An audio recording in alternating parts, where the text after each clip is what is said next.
ស្មៅចាស់ចេញផ្កាលែងជាបញ្ហាហើយដែលនេះគឺជាប្រភេទស្មៅបែកក្បាលគល់ក្រហមដែលយើងឃើញថាមានច្រើនមែនទែននៅក្នុងដំណាំស្រូវវស្សាហើយក្នុងស្រែនេះផងដែរយើងឃើញថាមានប្រភេទស្មៅបែកក្បាលគល់ក្រហមនេះច្រើនមែនទែនដែលក្នុងឆ្នាំ2026នេះយើងឃើញថាអាកាសធាតុរាំងស្ងួតបាទអត់មានភ្លៀងធ្លាក់នឹងច្រើនហើយបើមានភ្លៀងធ្លាក់រង្វើលមានន័យថាជួនកាលភ្លៀងត្រូវភ្លៀង1មេអញ្ចឹងទៅ7ថ្ងៃ10ថ្ងៃឬកន្លះខែក្រោយបានមានភ្លៀងទៀតអញ្ចឹងធ្វើឲ្យការបាញ់ថ្នាំស្មៅពេលដែលស្មៅនៅតូចៗហ្នឹងអត់អាចប្រព្រឹត្តទៅបានដូច្នេះហើយអាចពជាពេលរហូតដល់ស្មៅចាស់ដល់ពេលស្មៅចាស់ហើយក៏ប្រើប្រាស់រូបមន្តថ្នាំអត់ត្រូវគឺអត់អាចកម្ចាត់ស្មៅចាស់នឹងបានទេបាទដោយឡែកនេះគឺជាលទ្ធផលរយៈពេល12ថ្ងៃក្រោយពេលដែលយើងធ្វើការប្រើប្រាស់រូបមន្តថ្នាំកម្ចាត់ស្មៅក្រុមហ៊ុន SPK 1ដោយប្រើប្រាស់ស៊ូណាមិ35ក្រាមបាទស៊ូណាមិ35ក្រាមយើងប្រើវាសុទ្ធទេដោយសារតែស្រែហ្នឹងក៏ធ្លាប់បាញ់ស្មៅម្ដងហើយ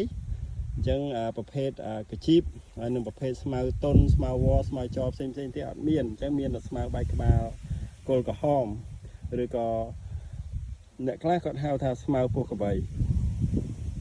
បាទស្មៅនេះក្នុងឆ្នាំ2026គឺយើងចាត់ទុកថាជាស្មៅមួយដែលពិបាកកម្ចាត់ចំពោះបងប្អូនអ៊ំពូមីងជាកសិករទាំងអស់គ្នាដែលធ្វើដំណាំស្រូវវស្សាហើយជាតំបន់ដែលសម្បូរទៅដោយប្រភេទស្មៅបែកក្បាលគល់ក្រហមនេះឃើញកសិករពីច្រើនបាញ់ឲ្យឡងមានន័យថាគាត់បាញ់ថ្នាំស្មៅហើយ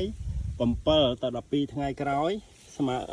មៅដែលគាត់បាញ់ហ្នឹងវាចាប់ដើមដោះតាមថ្នាំងបែកខ្នែងបែកគោលមកទៀតណាប៉ុន្តែដោយឡែក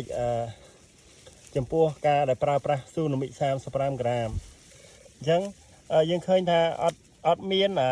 ស្មៅដែលដោះមកថ្មីទៀតទេឬក៏បែកគោលមកទេនេះហើយយើងឃើញថ្នាំងស្រូវណាថ្នាំងស្មៅវាស្វិតហើយឡើងខ្មៅនេះស្វិតខ្មៅតាំងពីក្រោមមកតែម្ដងការកម្ចាត់ស្មៅនេះទាមទារយើងបាញ់ជោគសពល្អបាទតែយើងអាចកម្ចាត់បានល្អដែរណានេះយើងឃើញហ្នឹងនេះស្មៅគឺជាប់ស្វិតដាច់ទាំងដែលស្មៅនេះផ្កាហើយបាទងាប់ទៅតែម្ដង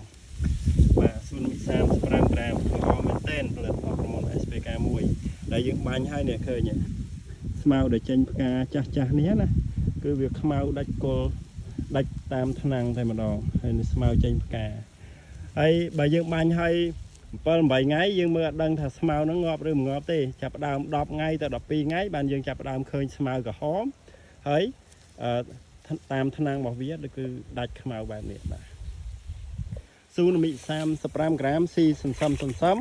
តែស៊ីបានល្អកម្ចាត់ស្មៅបានល្អហើយស្រូវរបស់យើងគឺនៅរក្សាពណ៌បៃតងហើយអាចប្រឹងឈ្នះមួយស្មៅតែបើយើងបាញ់ឲ្យចាប់ផ្ដើមក្រហមលឿនតែវាអត់ងាប់តាមថ្នាំងទេវានឹងដោះកូនតាមថ្នាំងមកវិញបាទហើយវាកាន់តែពិជ្រាតជាមួយស្រូវយើងខ្លាំងបាទ